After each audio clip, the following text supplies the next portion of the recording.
BJP ने हमेशा से ही कास्ट सेंसस का विरोध किया है। क्या प्रधानमंत्री, क्या छोटे मंत्री, क्या बड़े मंत्री, क्या मुख्यमंत्री और क्या उनके ग्राउंड लेवल के वर्कर्स, कास्ट सेंसस का विरोध बीजेपी ने हमेशा से किया है। जो करेगा जात की बात उसको कस के मारूंगा लात। जातिगत जनगणना होनी चाहिए। बिल्कुल भी नहीं, बिल्कुल भी नहीं। कटेंगे तो कटेंगे, एक रहेंगे तो नेक रहेंगे। और जो लोग उनका समर्थन करते थे, जो लोग कास्ट सेंसस का समर्थन करते थे, उनको या तो अर्बन नक्सल कहा गया या देश को तोड़ने वाली ताकतें कहा गया। जैसे पीएम ने अपनी रैली में कहा था कि ये लोग आपकी भैंस छीन के ले जाएंगे, और योगी जी ने कहा था कटोगे तो बटोगे।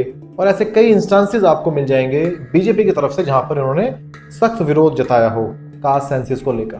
भाई और बहनों, कास्ट सेंसस हिंदुस्तान का एक्सरे है। इससे पूरे देश को पता लग जाएगा कि ओबीसी कितने हैं, दलित कितने हैं, आदिवासी कितने हैं, महिलाएं कितनी हैं, जनरल कास्ट के लोग कितने हैं। और एक बार ये डेटा हिंदुस्तान की जनता के हाथ में होगा तो फिर देश सब लोगों को लेकर, सब लोगों को भागीदारी देकर आगे चल पाएगा। एक्सरे का मतलब क्या है जी? मतलब हर परिवार में जाना, घर घर छापा मारना। अगर किसी अनाज के डिब्बे में किसी महिला ने अपने गहने छपा के रखे हैं, उसको भी एक्सरे किया जाएगा, उनके गहने ले लिए जाएंगे, जमीनों का हिसाब किताब किया जाएगा और फिर उसको रिडिस्ट्रीब्यूट करेंगे। ये दुनिया में एक माओवादी विचार ने सब किया हुआ है, दुनिया बर्बाद हो चुकी है। लेकिन अब जो कास्ट सेंसस की जो डिक्लेरेशन की है बीजेपी ने, गवर्नमेंट ने, कि हम कास्ट सेंसस करवाएंगे, हैरान करने वाला है लेकिन स्वागत के योग्य भी है। Under the leadership of our Prime Minister Shri Narendra Modi ji, the Cabinet Committee of Political Affairs has decided today, that is 30th April 2025, that caste enumeration should be included in the forthcoming census. क्या इसके पीछे की politics है, थोड़े बहुत उसके बारे में बात भी करेंगे, लेकिन पहले इसकी टेक्निकलिटी जान लें कि आखिर कास्ट सेंसस है क्या। दोस्तों, कास्ट सेंसस एक डिटेल्ड सर्वे होता है जो भारत की अलग अलग जातियों की जनसंख्या का डाटा कलेक्ट करता है।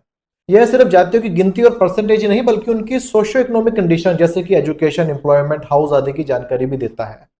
भारत में आजादी के बाद से जो रेगुलर जनगणना होती है वो सिर्फ एससी और एसटी की जाति जो है उनका डेटा लेती है। भारत में आखिरी कंप्लीट कास्ट सेंसस 1931 में ब्रिटिश शासन के दौरान हुआ था। ध्यान देना, complete caste census. Caste census हमेशा से होता रहा है, लेकिन उसमें सिर्फ एससी और एसटी कास्ट का जो डाटा है वही नोट किया जाता था, बाकी कास्ट का नहीं। और उस समय 1931 में जो सेंसस हुआ था उसमें ओबीसी की संख्या कुल जनसंख्या का 52% बताई गई थी। इसी आधार पर मंडल कमीशन ने 1980 में ओबीसी को 27% आरक्षण देने की सिफारिश की थी, जो कि लागू भी की गई। हालांकि ये उनकी आबादी का आधा थी। उसी सेंसस के बेसिस पर एससी को 15% और एसटी को 7.5% रिजर्वेशन जो है वो मिलती है। कास्ट सेंसस को क्यों बंद किया गया? ब्रिटिश सरकार ने जाति जनगणना अपनी एडमिनिस्ट्रेशन और गवर्नेंस की सुविधा के लिए शुरू की थी। आजादी के बाद भारत ने इसे रोक दिया, ये कहते हुए कि जातियों में बंटवारा करता है और हम एक कास्ट लेस सोसाइटी बनाना चाहते हैं। लेकिन हकीकत में कास्ट आज भी समाज का एक अहम हिस्सा है, एक गहरी प्रैक्टिकल हकीकत है, खासकर हिंदू समाज में। आज भी जो कास्ट बेस्ड डिस्क्रिमिनेशन हम देखते हैं उसके लिए किसी डाटा की जरूरत नहीं है। तो ये कहना कि डाटा कलेक्शन से कास्ट डिवाइड बढ़ता है, ये अपने आप में कुछ जमने वाली बात नहीं है। जबकि फुल कास्ट सेंसस रोक दिया गया, लेकिन एससी एसटी का डाटा जो है वो भी कलेक्ट होता रहा। क्यों? क्योंकि कॉन्स्टिट्यूशन आर्टिकल 15 और 16 के तहत रिजर्वेशन देना जरूरी था। ओबीसी को रिजर्वेशन देने के लिए 1931 का डाटा का ही इस्तेमाल करना पड़ा, जिससे ये पता लगता है कि अगर आप कोई एफर्मेटिव एक्शन लेना चाहते हो तो डाटा कलेक्शन तो बहुत जरूरी है। तो ये कहकर डाटा कलेक्शन रोक देना कि इससे समाज में कास्ट डिवाइड बढ़ेगा, ये बात कुछ रीजनेबल सी नहीं है। जातिगत जनगणना क्यों जरूरी है? दोस्तों, भारत एक जाति आधारित समाज है, ये एक सच्चाई है, जहां कास्ट हमारी समाज, पॉलिटिक्स, इकोनॉमिक्स को बहुत प्रभावित करती है। जब discrimination, poverty, illiteracy, government job में और हायर पोस्ट में कम रिप्रेजेंटेशन कास्ट बेस्ड हो तो पॉलिसीज भी कास्ट बेस्ड ही बनानी पड़ेंगी। इसका मतलब यह नहीं है कि पॉलिसीज डिस्क्रिमिनेटरी होंगी, बल्कि यह सामाजिक और आर्थिक रूप से पिछड़े लोगों को ऊपर उठाने के लिए बनाई जाती है। इसे ही अफर्मेटिव एक्शन कहा जाता है। जैसे एससीज को 15% और एसटीज को 7.5% रिजर्वेशन उनकी जनसंख्या के आधार पर मिली है, लेकिन ओबीसी को सिर्फ 27% मिली है, जबकि उनकी जनसंख्या 1931 के सेंसस के हिसाब से 52% थी। अब अगर कंप्लीट कास्ट सेंसस होता है और उसके बेसिस पर पॉलिसीज फ्रेम होंगी तो सबसे ज्यादा बेनिफिट जो है ओबीसीज को ही होने जा रहा है, क्योंकि उनको अपनी पॉपुलेशन के प्रोपोर्शन में जो रिजर्वेशन बनती है उसका हाफ ही मिली है। कास्ट सेंसस समाज की एक्सरे जैसी होती है जिसमें सरकार को सही तस्वीर मिलती है और पॉलिसीज फ्रेम करने में मदद मिलती है। दोस्तों, कुछ चीजों को हम अपनी आंखों से नहीं देख पाते, जैसे लैब में माइक्रोस्कोप की जरूरत पड़ती है।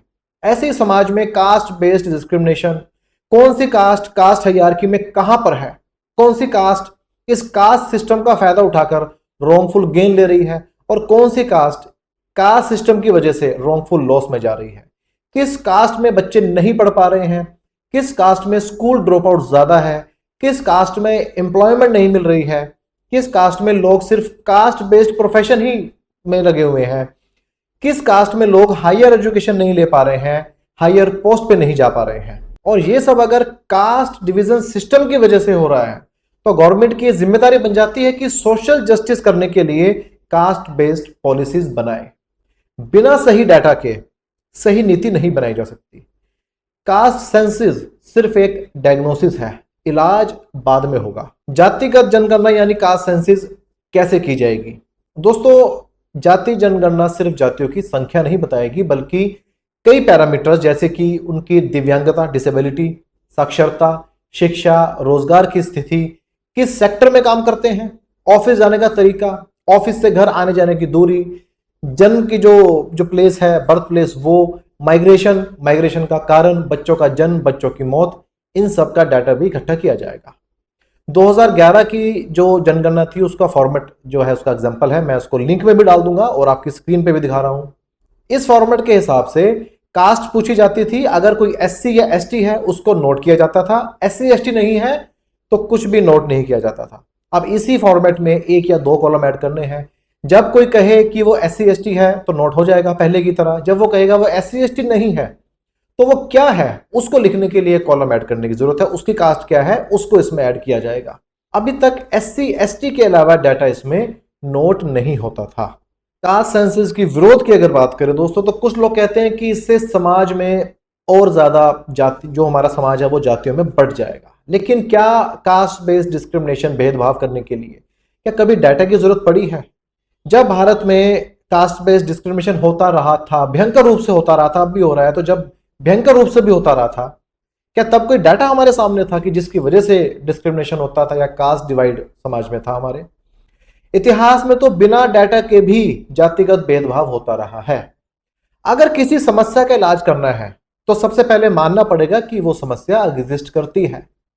जाति विहीन समाज, कास्ट लेस सोसाइटी आंखें बंद करने से नहीं बनेगा, बल्कि पहले सोशल जस्टिस से इसकी पहली शुरुआत करनी पड़ेगी। और कास्ट बेस्ड सेंसस हमारी सोसाइटी का, हमारी कास्ट सोसाइटी का एक डायग्नोसिस है, उसका एक एक्सरे है। इलाज फिर जैसा मैंने पहले कहा था बाद में होगा। अब इसको पॉलिटिक्स के साथ भी जोड़ के लोग देखते हैं। हमारे देश में हर चीज को पॉलिटिक्स के साथ जोड़ के देखा जाता है, देखना भी चाहिए। अब आरएसएस ने भी ये कहा है कि उनको जातिगत जनगणना से कोई प्रॉब्लम नहीं है, वो समर्थन करते हैं अगर इसमें राजनीति ना हो।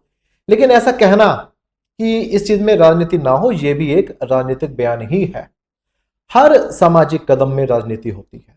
गवर्नमेंट कोई भी ऐसी पॉलिसी बनाएगी जो समाज को इंपैक्ट करेगी, उसमें पॉलिटिक्स होती है, पॉलिटिक्स होनी भी चाहिए, उसमें पॉलिटिक्स देखनी भी चाहिए। ऑपोजिशन, खासकर कांग्रेस, और कांग्रेस में भी खासतौर से राहुल गांधी ने इस मुद्दे को जोर शोर से उठाया था। राहुल गांधी ने इसे समाज की एक्सरे कहा था। इस पर मोदी जी ने कहा था कि ये अर्बन नक्सल सोच है और ये लोग तुम्हारी अगर 2 भैंस है तो 1 भैंस छीन लेंगे। योगी जी ने कहा था कि कटोगे तो बटोगे। लेकिन अब बीजेपी ने खुद कास्ट बेस्ड सेंसस का ऐलान कर दिया है। ये वेलकमिंग है, भले ही इसके पीछे कोई राजनीति भी हो। अगर इससे सामाजिक न्याय की दिशा में कोई कदम बढ़ता है तो राजनीति कोई बुरी चीज नहीं है। हालांकि अब तक ये साफ नहीं है कि जनगणना कब होगी और शुरू कब होगी और पूरी कब होगी, क्योंकि जो सेंसस 2021 में होना था वो भी अभी तक नहीं हुआ है और उसका कोई अता पता भी नहीं है।